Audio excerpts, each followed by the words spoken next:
Hoje é 23 de novembro de 2021. Sou Márcia Chueira e falo direto de Cuba. A última semana teve vários acontecimentos na América Latina que merecem ser notícia. Eleições regionais na Venezuela e o primeiro turno da eleição presidencial do Chile.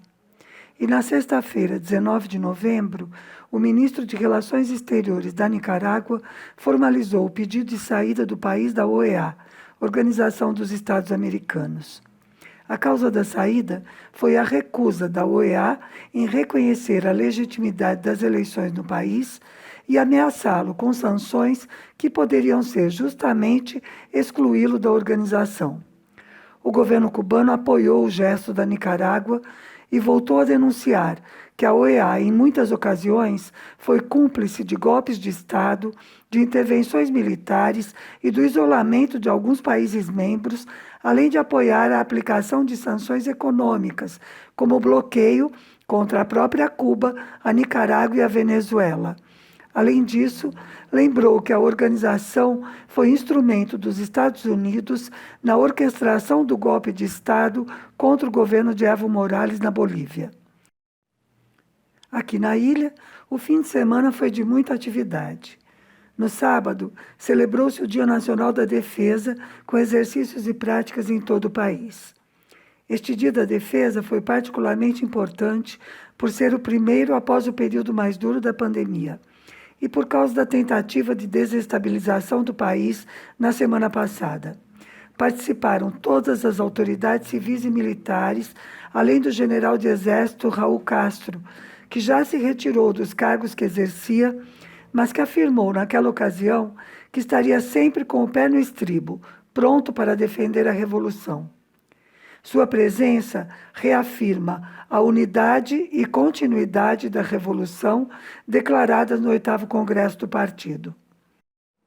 Além das manobras com as tropas regulares das Forças Armadas Revolucionárias e do Ministério do Interior, foram realizados exercícios territoriais de defesa e preparação de milicianos, de integrantes das Brigadas de Produção e Defesa e do Bastião Estudantil Universitário.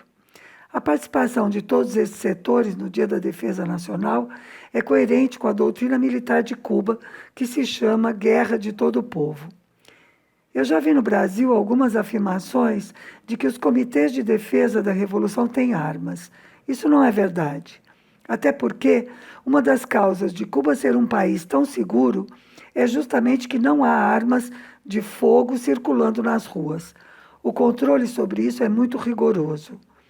Quem diz isso, provavelmente, confunde os CDRs justamente com as milícias nacionais revolucionárias.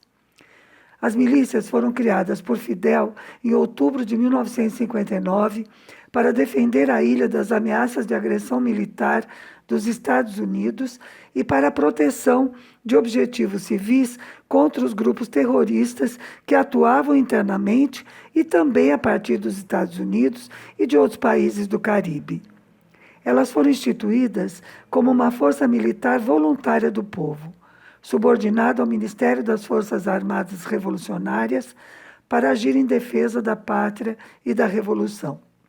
Em abril de 61, quando houve a tentativa de invasão da ilha da Praia Hirón pelos mercenários treinados pelos norte-americanos, as primeiras forças que enfrentaram os invasores foram justamente milicianos daquela região.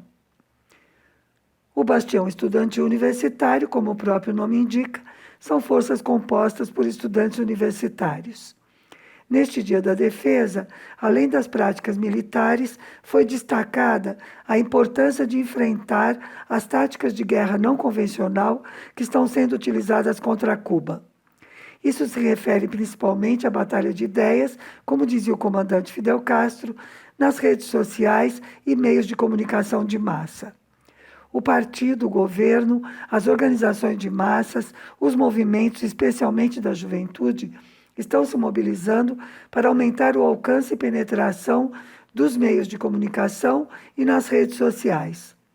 E, como costuma acontecer aqui, isso está sendo feito de forma organizada e consistente. Ou seja, a informação e a formação para agir chegam por todos os meios. imprensa, programas de televisão, reuniões das organizações, ações de rua. Fala-se da importância desse combate em todos os meios. No domingo, houve também uma grande jornada de trabalho voluntário em todo o país, sob o lema "O amor por Cuba nos mobiliza". O trabalho voluntário aqui é praticamente uma instituição. O primeiro foi convocado pelo Che em 22 de novembro de 59 para a construção da primeira escola feita pela Revolução para as crianças da Serra Maestra. As ações deste ano foram para a produção de alimentos, a plantação da cana, garantir a safra açucareira e em atividades de substituição de importações. Além disso, tem o objetivo de adiantar produções atrasadas, apoiar investimentos priorizados e atividades que signifiquem economia e eficiência. Também foram realizadas atividades de limpeza de locais de trabalho e programas de transformação comunitária, ou seja, nos bairros.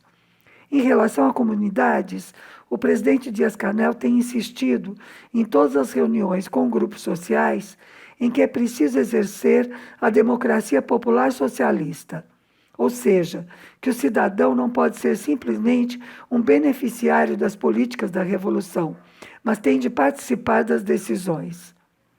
Por hoje é isso. Saudações socialistas.